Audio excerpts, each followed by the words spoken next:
ආදරෙන් පිළිගන්නවා ඔයාලව අදත් ලයිෆ් විත් මధుවන්ති මගේ ලොග් එකට. ඔන්න ඉතින් අද නිවාඩු දවසේ මම පොඩ්ඩක් එළියට ආවා. ඉතින් මට හිතුණා ඔයාලට වීඩියෝ එකක් අරගෙන එන්න ඕනි කියලා මේ ගමම්ම. ඉතින් ඔන්න ඔයාලට පේනවා ඇති හරිම ලස්සන නිස්කලංක පරිසරයක් තියෙනවා. හැබැයි හරිම සීතලයි. ඉතින් අද ටිකක් හුලං ගතිය අඩු හින්දා ගොඩාක්ම සීතල නැහැ. හුලං වැඩි වුණා නම් ඉතින් හරිම සීතලක් තමයි තියෙන්නේ. ඉතින් ඔන්න අද නිවාඩු දවසේ මට හිතුණා අද දවල්ට මාම්ස් ටච් එකෙන් බර්ගර් කන්න ඕනේ කියලා. ඉතින් මට හිතුණා මේ වීඩියෝ එකත් පොඩි වෙනසකටත් එක්ක ඔයාලට අරගෙන එන්න ඕනේ කියලා. ඉතින් ඔන්න මම මේ දැන් යන ගමන් තමයි ඉන්නේ. ඉතින් ඕම් බලන්නකෝ ඒ යන අතරේ නත්තල් සීයලා දෙන්නෙකුත් ඉන්නවනේ අනේ උඩ එල්ලිලා බලන්නකෝ එයා හරිම කියුට් නේද? ඉතින් ඔන්න මම දැන් මාම්ස් ටච් එකට යන ගමන් තමයි ඉන්නේ. ඔන්න මම මාම්ස් ටච් එක ළඟටම ආවා. ඉතින් ඔන්න මම ඔයාලට ඒ අතරේ කියන්න පොඩි විස්තරයක් මේ මාම්ස් ටච් ගැන. ඉතින් මේ මාම්ස් ටච් රෙස්ටොරන්ට් එක ඕපන් වෙලා තියෙන්නේ, ඒ කියන්නේ ස්ටාර්ට් කරලා තියෙන්නේ 2004 අවුරුද්දේ තමයි මේ කොරියාවල. ඉතින් මේ බ්‍රෑන්ඩ් එක ස්ටාර්ට් කරලා තියෙන්නේ හෝම් ස්ටයිල් ටේස්ට් එකට. ඉතින් ඒකයි මේකට මේ මාම්ස් ටච් කියන නම යූස් කරලා තියෙන්නේ.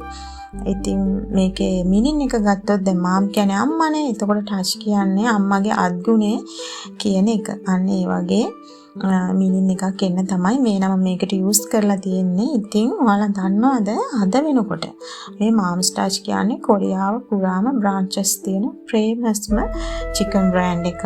ඉතින් මේක විශේෂයෙන්ම ස්ටුඩන්ට්ස්ලා අතර වගේම ෆොරිනර්ස්ලා අතරත් හරිම ප්‍රසිද්ධයි. මොකද මේකේ තියෙන අඩු මිල හින්දා ඒ කියන්නේ මේක ඕනම කෙනෙක්ට ලේසියෙන්ම try කරන්න පුළුවන්. මේකේ තියෙන හැම රෙසිපි එකක්ම, ඒ කියන්නේ හැම මෙනු එකක්ම හරිම ගොඩාක් අඩු මිලට තමයි තියෙන්නේ. ඉතින් අන්න මම මගේ ඕඩර් එකක් දැම්මා. ඉතින් මම සාමාන්‍යයෙන් මේ වගේ කෑම නිතරම කන්නේ නැහැ. මොකද මේවා ෆාස්ට් ෆුඩ් වර්ගනේ. ඉතින් ඇත්තටම අපේ ශරීරයට ටිකක් අහිතකරයිනේ, ටිකක් නෙමෙයි. මේවා නිතරම කෑවොත් ගොඩක් අහිතකරයි. ඉතින් ඉඳලා හිටලා කනවා නම් ප්‍රශ්නයක් නැහැ. ඉතින් මම කොච්චර ආස වුණත් මේ වගේ කෑම කන්නේ ඉඳලා හිටලා. ඉතින් ඇත්තටම මේකට ආවට පස්සේ පොඩි බඩගින්නකින් ආවට බඩගින්න ලොකු වෙනවා. මොකද මේක ඇතුළේ ඇරේන්ජ් කරලා තියෙන විදිය බලන්න මේ ෆොටෝස් දාලා එයාලා ඒ කියන්නේ එයාලගේ මෙනු සෙට් එක දාලා තියෙනවා. ඉතින් ඒව දැක්කට පස්සේ මේ ඉමේජස් දැක්කට පස්සේ ඇත්තටම මේ බඩගින්න තව වැඩි වෙනවා. කන්න ආස හිතෙනවා. ඒ ඇතුළේ යාලා හරිම ක්ලීන් විදිහට හරිම ලස්සනට, ඒ කියන්නේ සිත් ගන්න සුළු විදිහට ඇරේන්ජ් කරලා තියෙනවා. ඉතින් මට හිතුණා ඒ ටික ඔයාලට වීඩියෝ එකට අරන් එන්න ඕනේ කියලා. ඔයාලට පේනවා ඇති හරිම ලස්සනට ඒ දේවල් ටික ඇරේන්ජ් කරලා තියෙනවා. ඒ වගේම තමයි අර මේකේ නේම් එක මාම්ස් ටච්නේ. ඇත්තටම මේකේ බර්ගර් try කරද්දි මට දැනෙන්නේ අර අපි චිකන් එකක් හැදුවාම ඒ එන සැර ගතිය, ඒ කියන්නේ ගොඩාක්ම සැර නැහැ. ඒ වුණාට ඇත්තටම මට හිතෙනවා ඒ රසයත් එක්ක මේ මාම්ස් ටච් කියන නම මේකට හරියටම මැච් වෙනවා කියලා. ඉතින් ඒ වගේම තමයි මෙයාලා මේවට යූස් කරන්නේ ෆ්‍රෙෂ් චිකන්. ඒ වගේම තමයි මේකේ චිකන් හරිම ක්‍රිස්පි, කිසිම වියලි ගතියක් නැහැ. හොඳ ජූසි ගතියට තියෙනවා. ඉතින් ඒ වගේ මම කලින් කිව්වා වගේ හරිම සාධාරණ මිලක් තමයි තියෙන්නේ. ඉතින් මෙතන බර්ගර් වලට අමතර X-Max වර්ග තියෙනවා. ඊට පස්සේ ඔයාලට දැන් මේ පේනවා ඇති මෙතන මේ මම වීඩියෝ කරන ඉමේජ් එකේ තියෙනවා මෙතන ෆ්‍රයි චිකන් වර්ග තියෙනවා. එක එක රස වලින් අපිට ඒක මිලදී ගන්න හැකියාව තියෙනවා. ඉතින් ඒ වගේම තමයි මෙයාලගෙන් ඕඩර් එකක් දැම්මට පස්සේ මෙයාලා හරිම ක්වික් විදියට හරිම ඉක්මනට ඒ ඕඩර් එක දෙනවා.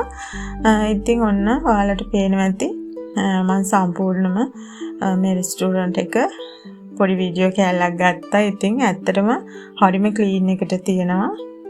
අද නම් සෙනඟ අඩුයි ගොඩක්. ඒ හින්දා හරිම නිස්කලංකයි. ඉතින් මට නිදහසේ වීඩියෝ කරගන්න පුළුවන් වුණා. ඉතින් ඔබ බලන්න ඔයාලට පේනවා ඇති